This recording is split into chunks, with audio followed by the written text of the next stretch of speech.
محترم ناظرین کرام، السلام علیکم۔ ایک مرتبہ حضرت جنید بغدادی کے دل میں خیال آیا کہ اگر شیطان سے ملاقات ہو جائے تو ایک سوال کروں گا، اور انہوں نے ایک دن اللہ سے دعا بھی کر دی کہ اے اللہ، کبھی شیطان سے ملاقات کرا دے تاکہ اس سے سوال کر لوں۔ ایک دن نماز پڑھ کر مسجد سے باہر نکلے تو ایک بوڑھا آدمی باہر کھڑا تھا۔ حضرت جنید رحمت اللہ نے اس کو دیکھ کر کہا کہ کون ہو تم؟ کہنے لگا میں وہی ہوں جس سے ملنے کی آپ کو آرزو اور تمنا تھی۔ حضرت سمجھ گئے کہ یہ اصل میں شیطان ہے۔ شیطان نے کہا کہ آپ مجھ سے کیوں ملنا چاہتے تھے؟ حضرت جنید رحمت اللہ علیہ نے کہا کہ میرے ذہن میں تیرے متعلق ایک سوال ہے۔ سوال یہ ہے کہ جب اللہ تعالیٰ نے تجھے حضرت آدم علیہ السلام کو سجدہ کرنے کا حکم دیا تو میری سمجھ میں نہیں آتا کہ آخر تجھے کس چیز نے اللہ کے حکم کی تعمیل سے منع کیا؟ کیوں تو نے سجدہ نہیں کیا؟ کیا اللہ کی عظمت کو نہیں جانتا تھا؟ اور تجھے اللہ کی معرفت حاصل تھی، اللہ کی عظمتوں سے تو واقف تھا۔ اس قدر اللہ کی قربت رکھنے کے باوجود جب اللہ نے تجھے حکم دیا کہ آدم کو سجدہ کر تو نے آخر کیوں سجدہ نہیں کیا؟ ناظرین، اس پر شیطان کا جواب کیا تھا وہ سننے کے قابل ہے۔ اس کے جواب نے کچھ دیر کے لیے حضرت جنید رحمت اللہ علیہ کی ہوش اڑا دیے۔ اس نے کہا کہ جنید، آپ جیسا توحید پرست آدمی اور یہ مشرکانہ سوال، آپ جیسا توحید پرست ایک اللہ کو ماننے والا، ایک اللہ کی پوجا کرنے والا، اور آپ کے ذہن میں ایسا سوال آ رہا ہے جو مشرکانہ ہے۔ یہ سوال کہ میں نے غیر اللہ کو سجدہ کیوں نہیں کیا؟ کہنے لگا کہ آدم تو غیر خدا تھے، خدا تو نہیں تھے،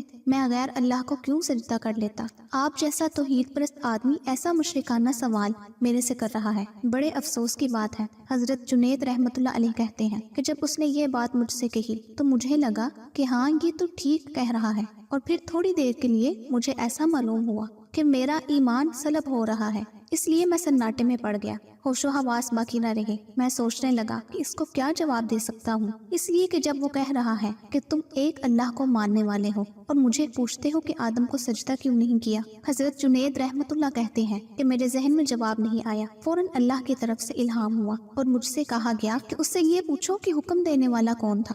حکم دینے والا جب خود کہہ رہا ہے کہ فلاں چیز کو سجدہ کرو تو توحید اسی کا نام ہے کہ اس کی بات کو مان لیا جائے۔ حضرت جنید رحمت اللہ علیہ کہتے ہیں کہ اس الہام کے بعد میرا ایمان برقرار ہوا، ورنہ تو مجھے ایسا معلوم ہوا کہ میرے ایمان میں تزلزل پیدا ہو گیا ہے۔ حضرت جنید بغدادی کی بات سن کر شیطان چیخ اٹھا اور بولا، اے جنید، تجھے تیری معلومات نے بچا لیا۔ اس پر جنید بولے، ارے ملعون، مجھے میری معلومات نے نہیں بلکہ رب کی رحمت نے بچا لیا ہے۔ یہ ہے شیطان کی مکاری اور عیاری۔